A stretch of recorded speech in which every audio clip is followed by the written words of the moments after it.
Just like to offer a big shout out to Touchdown Digital, the sponsor of this week's video.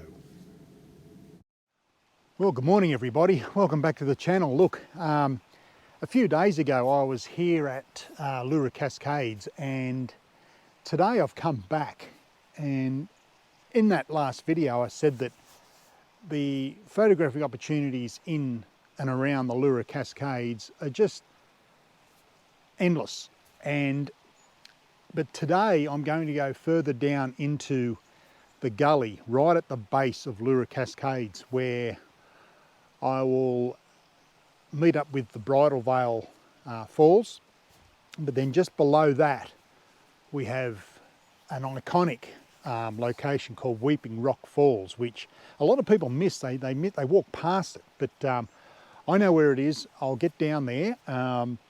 As I said in the past video a few days ago, it's been probably 6 years since I've been here, and I do remember the place, but I also remember one other thing, and that is the climb back out. It is massive. It's a big climb. I'll probably have to take my time coming up because I'm not as young as I used to be, but yeah, so I'll do a bit of filming.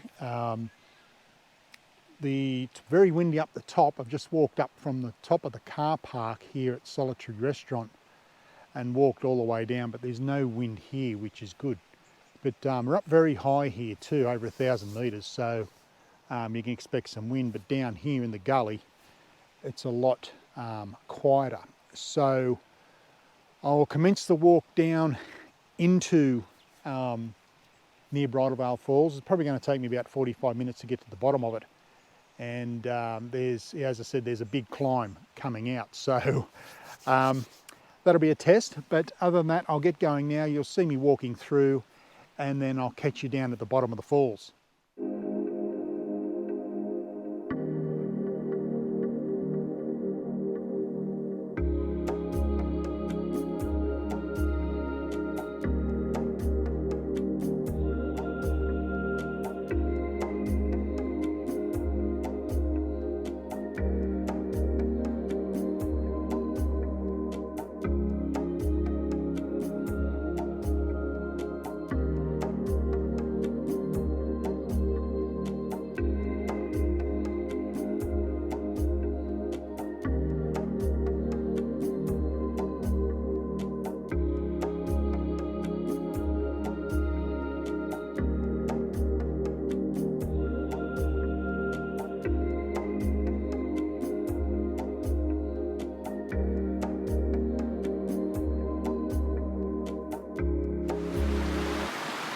Well, I finally made it down to the falls, and it's like a lot of the waterfalls in the Blue Mountains.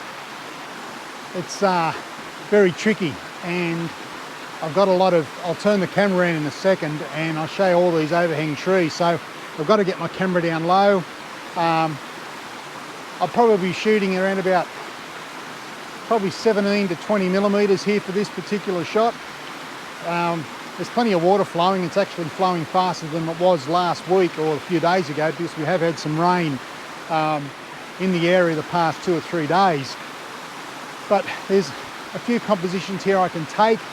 But yeah, I'll turn this camera around and I'll show you exactly what I'm trying to photograph here. It's a cascade, you can appreciate that, but there's a lot of overhanging trees and things like that.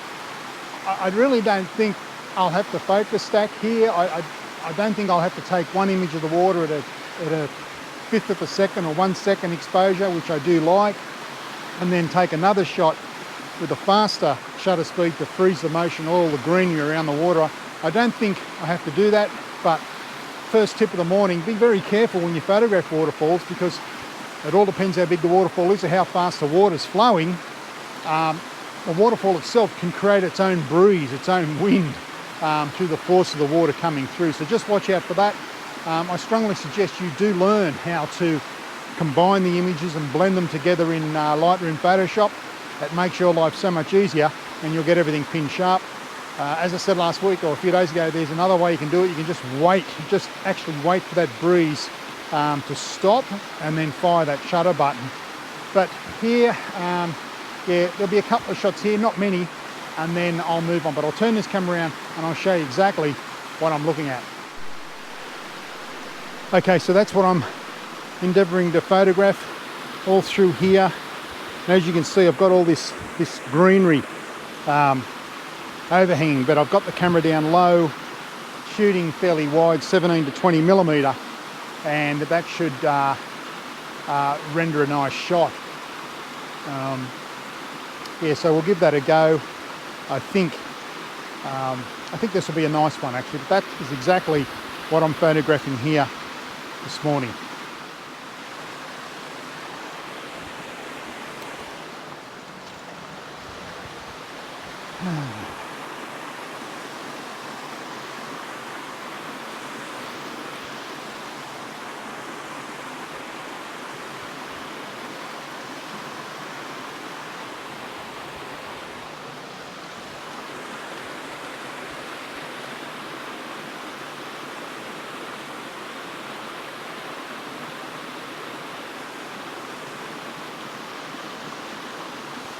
Okay, now, first things first, what I like to do is get my camera level, and I'm using the Leo Photo pen and tilt through head. Absolutely fantastic for composition and nailing that composition. But on the back of the camera we do the old leveling thing here, and would you believe it, I'm spot on. I've got a green line right through the centre of the screen, so we know that's correct. Now, settings wise, the autofocus first. Yep, that's pretty good.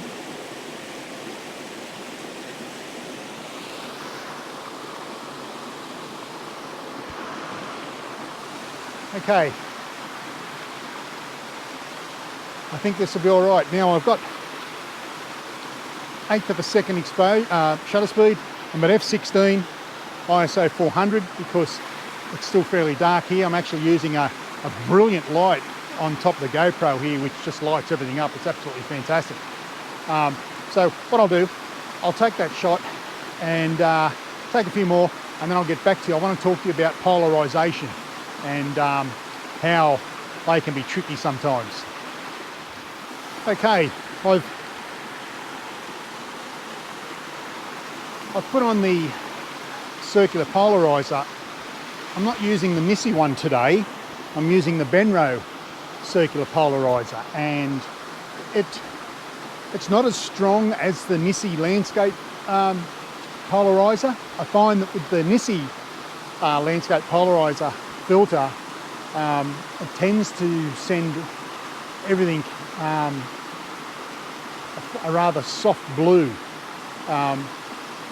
But that's okay because you can correct that white balance situation in post. But I find that using the Nissi, you can only crank it up about 20%, especially in environments like this. So with the Benro, it's not as strong. I'm probably only lose about half a stop of light with this Benro circular polarizer. But I don't polarize completely right to the far end because I still like to have a little bit of shine, you know what I mean? Like, I don't want it too dark or too deep. I still like to have a bit of shine. So what we'll do, we'll take this shot, and yeah, that's pretty good. Yep, we'll take this one, and you know, with that polarization, yeah, it's not as blue as you get with the Nissi. The Nissi is a very, very strong circular polarizer. If you've got one of them, please let me know in the comments down below. I'd like to know what you think of that Nissi landscape polarizer. I mean, it's not cheap, it's quite expensive, but I think in only certain applications it's very good, especially if the night's coming at 90 degrees, or in this instance, there's no light coming in at any degrees.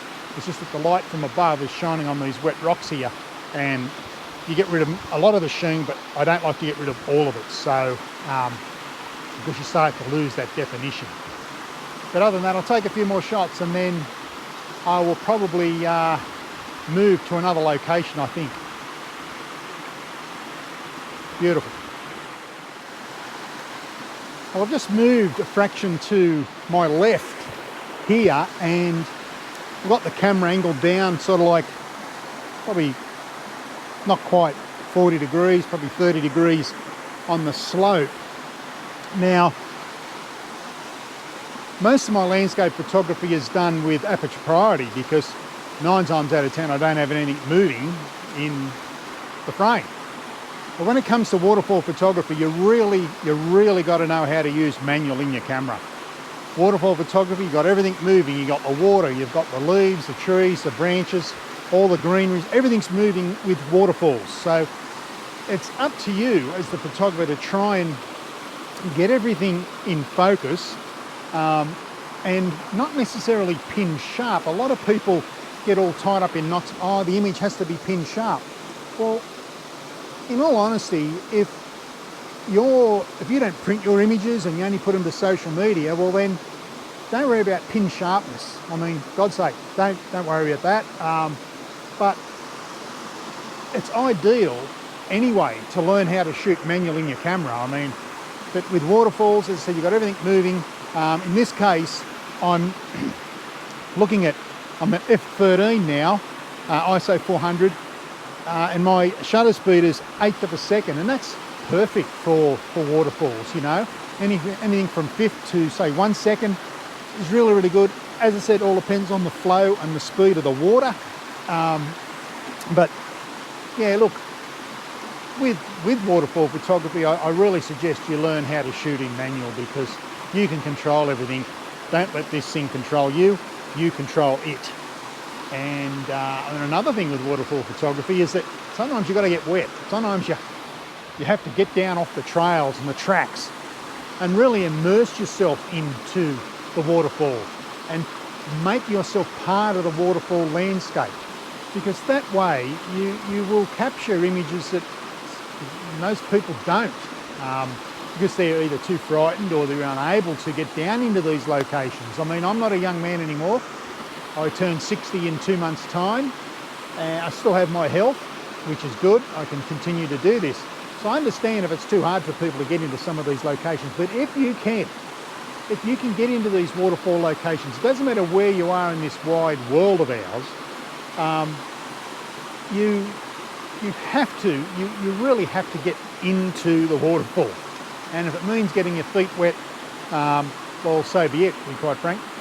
But look for the different compositions, look for different tiers. As I said, this area is just a photographer's paradise, Leura Cascades. I strongly suggest everyone come here, for God, just have a look at it and bring your camera with you, even your phone. I mean, it's paradise. It really is. It's probably one of the best in the Blue Mountains, I'd say. And that's saying something, because there's some great locations here where I live. So, but this is a little tiered waterfall. I think I showed you earlier on, and I'm focusing sort of like probably halfway into the waterfall at f13. That gives me plenty of depth of field. Zoom in, check the exposure, check the focusing, and make sure it's okay. Now also too, big netting with your editing. There's two things that I do when I edit my images, and I don't spend hours editing my landscape photos. It's just, I try and get it right here, 90% in camera, 10% on the computer. But I tend to only do a little bit of editing, and what I do use, especially around the waterfall, with waterfall photography, is I probably increase the contrast a little bit. I drop the exposure a little bit on the slider, but then I also add a little bit of big netting. And the reason why I like to add the big netting to the image is because the idea is when people are looking at your photograph, you want their eye to be centrally located into the centre of the waterfall. You don't want them scouting around the whole image. They get bored, they get lost, and they look at something else. So a little bit of big netting added to your waterfall image in whatever editing program you're using, it makes for a very sweet image, and I really like doing that. So if you just add that big netting around the side there, I think you'll end up with an image that is really quite nice. So I'll take a few more shots and then I'll probably move a little bit further down. There's something down there that I spotted earlier this morning, which I think I can get to. And if I can get there, I think it'll make a nice shot. Okay, I have a very interesting composition here. Have the camera down very, very low to the ground, and that's where I don't like center columns. Get rid of that center column. And I've got this fern in front of me here. I'll just turn the camera around so you can see it. This fern just here. So that's the foreground, midground, background, up through there like that. So what I'm going to do, that is moving ever so slightly. So I'm going to take 3 shots here and I'll have to blend them in Photoshop. The first shot will be of the ferns here, because they're moving. Second shot will be the water. Third shot will be all this here in the background. And then I will blend them together in Lightroom Photoshop. But this will make for a very, very interesting composition because I've got this as a leading element, even a leading line leading straight through there like that. So once again, look for foreground element. Doesn't matter wherever you are or whatever you're doing with your photography, especially landscape photography. Always look for foreground element. This is going to be nice. The water will be lovely. The settings I've got for this are, we're looking at ISO 400. The shutter speed is 1 second. And yeah, look, that's fine. Those settings are fine. So as you can see, that's what I'm doing there. There's the fern somewhere over here somewhere, and that's what I'll do. So it just pays to, you know, have a good look around and don't just set up your tripod, as I keep on saying. But beautiful temperature here this morning. Very, very hot in Sydney today, 37 degrees at the base of the mountains around the Penrith area. Up here in the mountains are probably about 10 to 12 degrees cooler, thank God for that. So, but I'll take this shot and I'll get back to you shortly.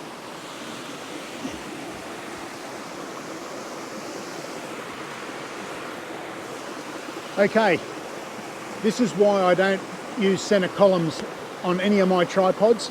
Now, I've got the legs here. I think you can see it in this video here that I've got the legs of the tripod spread right out. I've splayed them right out. I'm virtually on this rock shelf here. Now, the idea is to capture the foreground here, and we're shooting straight through that center of that waterfall there. Now, with this, the foreground is that fernery here. You'll see the image at the end of this video. But the idea is I've got the camera down really, really low, no center column, because if there was a center column in this tripod, I would not be able to get this shot. And that's why I always emphasize, you've got a tripod that's got a center column, either take it out and put a short one in for your ball head or whatever, or buy one that doesn't have a center column, because quite frankly, they're useless. Especially in this case. This is what we call now intimate landscape photography or intimate waterfall photography. But I've got it sprayed right out. I might grab the camera and just show you what I'm doing here. But down here, I have these ferns here. They're moving ever so slightly, but I think I can control that. I've got the green rocks there, the platform, and then the waterfall. This will make for a very, very nice shot. Okay, and as you can see there, that's how I've got the tripod set up. So, as I said, with the center column, I wouldn't be able to do that. But this is down here. That's the foreground. Then up through there to the waterfall. So this will make for a very, very nice shot. I'll just come down here. And you can see what I'm actually doing here. So as you can see, got the fernery here, the fern, the rock and the waterfall. So that's going to be the shot right there. I mean, very, very simple composition. but having a tripod that allows you to do this is very, very helpful indeed.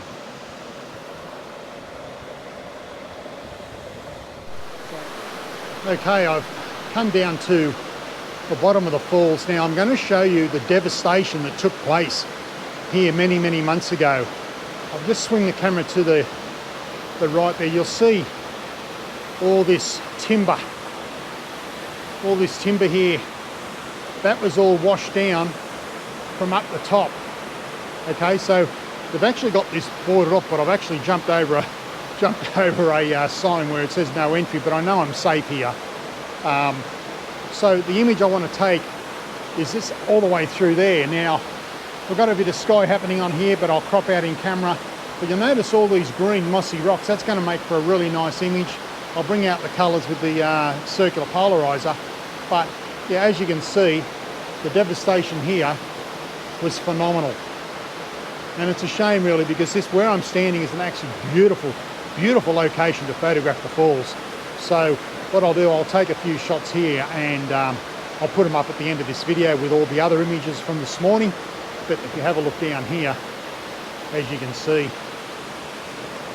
all that timber came hurtling down the waterfalls, down this waterfall here, the Cascades, when we had that massive storms in 2020, 2021. It decimated the area, but I'm still able to photograph it. I'm very lucky to be able to come down here and do this. But if you do come here, please be careful. There are areas that are still blocked off that I can't even get to, so I can get here. As you can see up there, you'll see the path that I've got to climb back up. But I'll take a few shots here, and as I said, I'll put these images up at the end of this video.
Okay, I found this composition a bit earlier, and I should have photographed it then because I've got a lot of sunlight happening here now directly on the face of this waterfall. But I found a beautiful frame between this fallen tree here.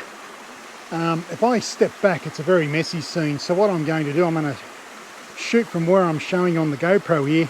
I've got the tree trunk there, and straight through the centre is the waterfall. So that's going to make for a really, really nice image. The exposure is going to be a bit tough because it's very bright here, so I'm going to have to close right down if I can. Drop the ISO to get that shutter speed that I want without blowing out the highlights. But that's the scene right there, straight between these two pieces of timber. How nice is that? It pays to look around before you actually get your camera out. Well, that's it guys for another outing here at the Leura Cascades. It wasn't too bad. It's windy up the top here. I still hope you can hear me through the mic here, but I think you should be able to. It wasn't a bad morning down there. It was very still, not like up here. The trees are blowing and it's pretty rough actually, but other than that, it wasn't a bad morning. I had some great shots. Probably the best shot was the last one that I showed you the composition of between the two logs, or the tree that had come down. Very untidy scene, but it just goes to prove that work with what Mother Nature has given us. And I think that shot there will probably be the best of the morning, actually, to be quite frank with you.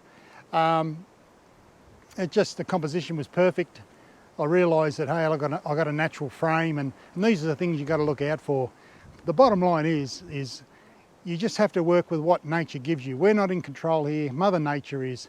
And with that tree falling down, it's as if Mother Nature's saying, look, that's the best I could do. Now it's up to you as a photographer to photograph that scene, which I did. And all these photos, all these images from today's or this morning's outing will be placed at the back of this video. So tell me what your thoughts are, and what you think about the few tips that I gave you along the way there down near the bottom of the Cascades. I'll probably be back here in the next probably 3 or 4 days. All depends on the commercial work that I'm doing, because there's another location here which it's a little bit harder to walk out of. It's easy to walk down because you're going downhill, but that'll be in the next few days. All depends on the weather. We're due to get some more rain here, so which is good for the waterfalls. So but basically that's it. I hope you enjoy these images, which I'll place, as I said, at the end of this video. Leave your thoughts and comments down below. If you haven't subscribed, feel free to do so, much appreciated. And for the people that have subscribed recently, a big wholehearted thank you very much. Yeah, so that's it for another episode of Sniper Photography. And as I always say, be nice to yourself, family and friends. But most of all, you keep shooting, keep smiling. Bye for now.